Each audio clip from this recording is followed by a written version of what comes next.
I'll give you a story that happened in 2015. I came in to, I went to Port Harcourt for something. I got some money. So on my way back, I'd called my dealer. I called my dealer, and then he said, he's in Ibro Hotel in Abuja. So I go there, and I had the urge so badly that I ran up the stairs. You know, that's stupidity because the lift will have been faster. Yeah. But then I ran up the stairs. I got to his hotel suite, and the door was slightly ajar. So I pushed it, and I looked in, and I saw 5 schoolgirls, young schoolgirls, junior secondary schoolgirls, in their uniform. So I stepped back out because I might have been a user, but I had my boundaries. Of not course, going near anything underage. You know, no. I would never. I'll die first before I go near an underage girl. So I called him. So you still had some sort of morality in you, regardless Yes, of how... most users do. Most people who struggle with addiction do. Especially when it doesn't tamper with how to get money to drugs. Yeah, so I called him and I'm like, you gave me a wrong room number. So he said, are you not in XYZ room? I said, yes, this is where I am. He said, then come in. I said, no, I'm not coming in. He said, why? I said, because there are underage girls in there. Some of them are scantily dressed. You come out. So he said, if you're not coming in, I'm not coming out. So I wanted my drugs. So I pushed the door a bit and I walked in. And then my back was literally on the wall, just so that I don't get close to him. Then he comes out of the room. And he said, what's wrong with me? He was now speaking in Hausa language. I said, what are you doing with these young girls? So he laughed and said, it's a business strategy. Now he told me that he had gotten a nephew of his who was in their school to get one of them addicted to drugs somehow. And then this person had now recruited other 4 girls. To keep getting people? Yes. So what is the essence of getting people addicted? Good, I'm getting there now. So what he does is, when their parents think they are in school, they come to him. He gives them drugs, and then he uses them to make deliveries. So when somebody calls and says, I need 5 grams of cocaine, he'll send one of those girls in their school uniform and their backpacks. So if you're a policeman on the road... You won't stop. So that was his satanic idea of being business-wise. He's dead now. So I looked at him and I said, I know you're a horrible person because you sell drugs.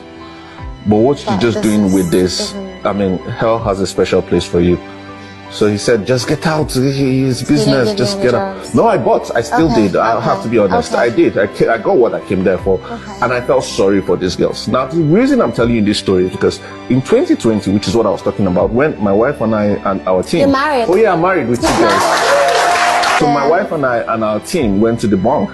So when we're done, we're going back to the project vehicle. Somebody called out to me and said, excuse me, sir. Excuse me, sir. So I turned back and I look at this girl who was looking very frail. Her hair was a mess. So you kind of knew? I didn't know. I didn't know Maria. She just had boxers and a shirt on. So I said, okay, what's the problem? Didn't you get food? Is there something you want? Is there something I can help you? She keeps staring at me. And I'm saying, what's your name? Who are you? How can we help you? She says, sir, don't you remember me? I said, no, I don't. She said, I was one of the girls that was in the hotel room 5 years ago. And my knees just gave up. I just buckled. That people had to hold me. Of course. You know, I felt I let her down that day. Wow. And I said, what happened? Where are the others? So she said, 3 months after that time, they didn't see him anymore. So they needed to use 3 of them, which is why parenting is important. We must understand parenting techniques for our generation. 3 of them were able to talk to their parents, and their parents were able to help them. Set up interventions, get them the help they needed, and they were doing well. Now, 2 of them couldn't talk to their parents. Because of strictness. And, fear. you know, they said to themselves, okay, this guy used to send us to so place to get the drugs when we're going to make deliveries. Let's go there. Maybe they'll give us. Now they go to the bunk and meet the harsh reality of life that nobody's going to give you for free. And these were 15, 16-year-old girls. And the only thing they had to offer was their bodies. So, of course. So they started sleeping around in the bunks, unprotected for drugs.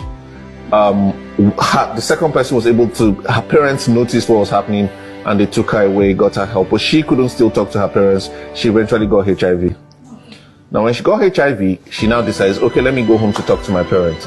And then she goes home to talk to her parents, and her father, who is a very also popular person in Abuja, says, you have failed the family, you have embarrassed the family, go back to where you're coming from. So she went back to the bunk.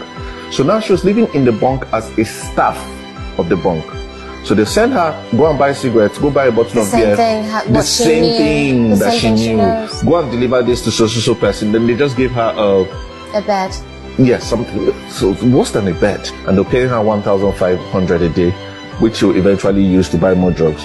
So I said to her, I said, 5 years ago, I went away because I was struggling with addiction. Today, if it means you sleeping in my home, you're not going to sleep here today.